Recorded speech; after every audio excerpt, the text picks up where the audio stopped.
Hello artists, today we are going to create a stylized or cartoon-like picture of a portrait, a picture of a face.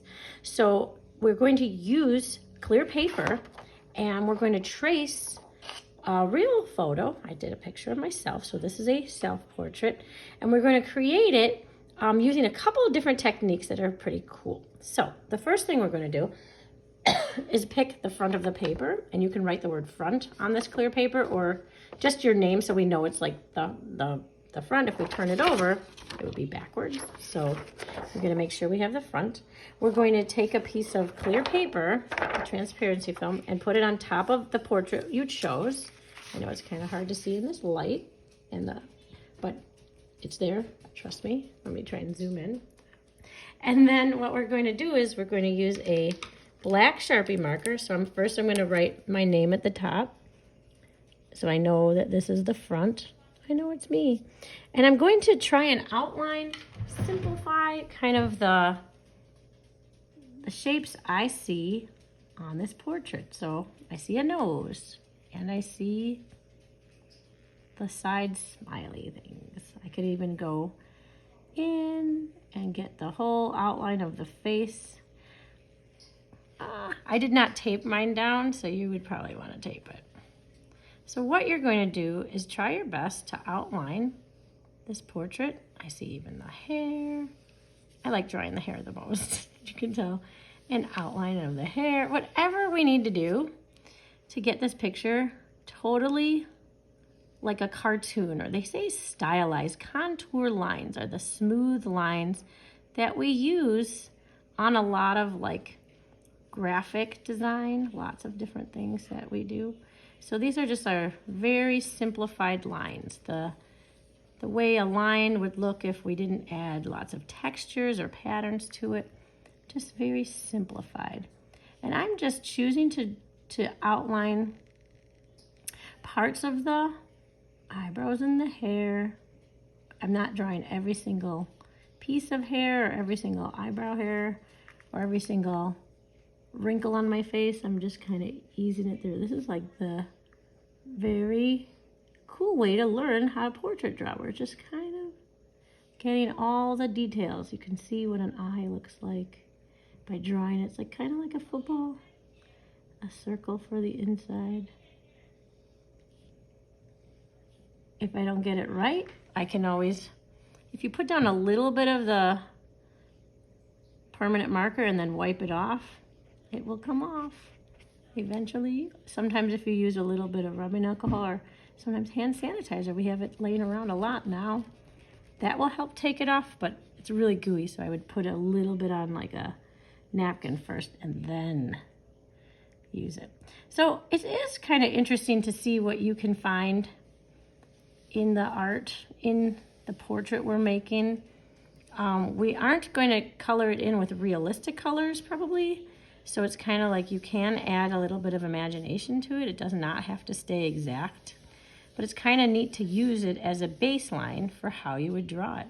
Like maybe my hair is actually not as curly or on these exact lines. That's okay. This was like, I got water on the actual photo, so it's kind of weird anyway. So here we go. And once you get it done, you can take it off. Sometimes it's a little bit spooky to see what happens. It's not so bad, not so bad. So remember I had written my name at the top, and that's on purpose, and I can go over what I like or what I don't like. But the reason I did that was because if you're drawing on the front, and actually I wanted to kind of go like this. If you're drawing on like the front of it, and then we wanted to color it in with other Sharpies, there's a problem. If I color over one Sharpie with the next, it takes away the color. See, all the black lines are going away. They're kind of being erased. So what I need to do, I'll move in and show you, it's so sad. All of the red lines are erasing the black lines. So instead of using the front in that way, remember I wrote my name, so we know this is the front. If I flip the paper over, so now you see it's in the back, if I flip the paper over and then I color any of those lines, look at that. It stays because the black ink is on the front of this plastic and the red is on the back. So that is kind of cool. So we're going to color it in and make it as cartoon-like or unrealistic as you would like. If you can see the brush strokes and you don't like it, find a way to kind of, sometimes you can add a texture just by like adding little curly lines if I wanted it to be the curls of my hair, or just up and down vertical lines or horizontal, all in the same direction to make it kind of work for what look you're trying to get, what kind of texture you're trying to get. If I flip it back over, let's see what it looks like so far. I'm going to zoom in a little bit too so you can see. This is the front now. And yeah, I can touch this and the red ink won't leave. But I did erase all that black lines so I can go back in and add those in.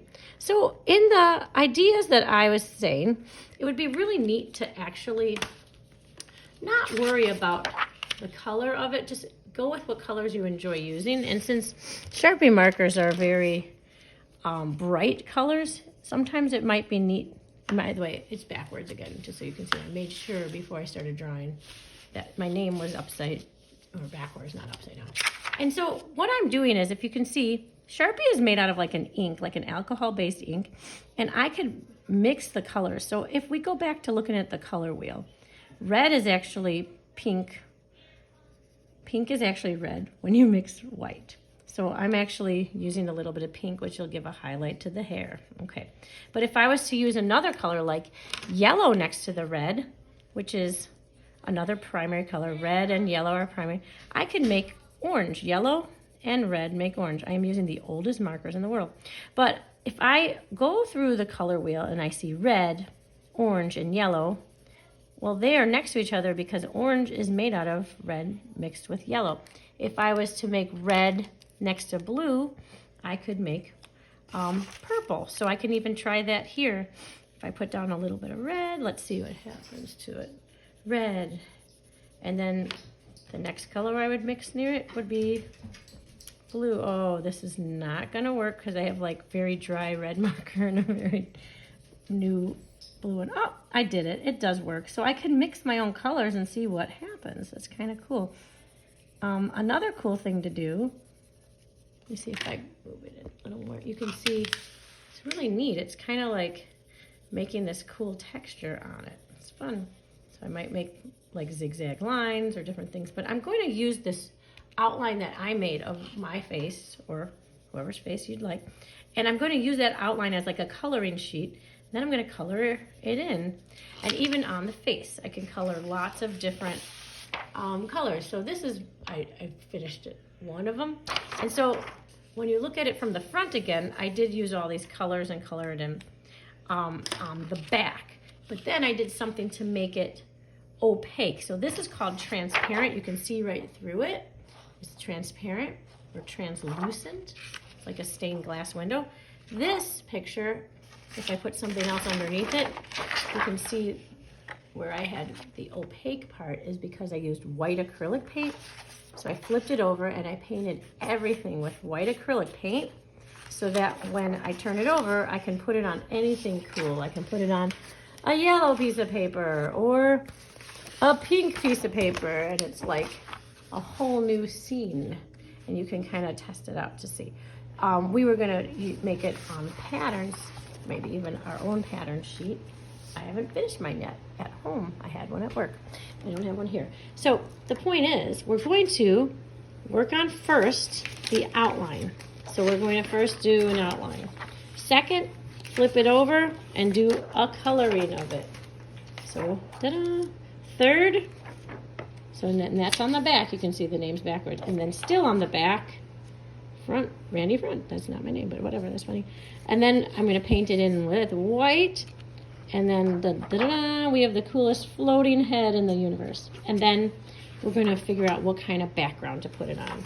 Maybe, I did like it on pink a little bit. It looks cool, but I would add patterns and different things. Maybe this would be the new Mona Lisa, and this picture would be like right out in the outdoors, or maybe in outer space, or maybe right in front of the school. So we can kind of play around with what's in the background. That part I want to see what you guys have to say about that. So excited about seeing what you're going to do. I said excited. I meant I'm excited about seeing what you're going to do. So I hope you have fun, and I can't wait to see what you're going to make.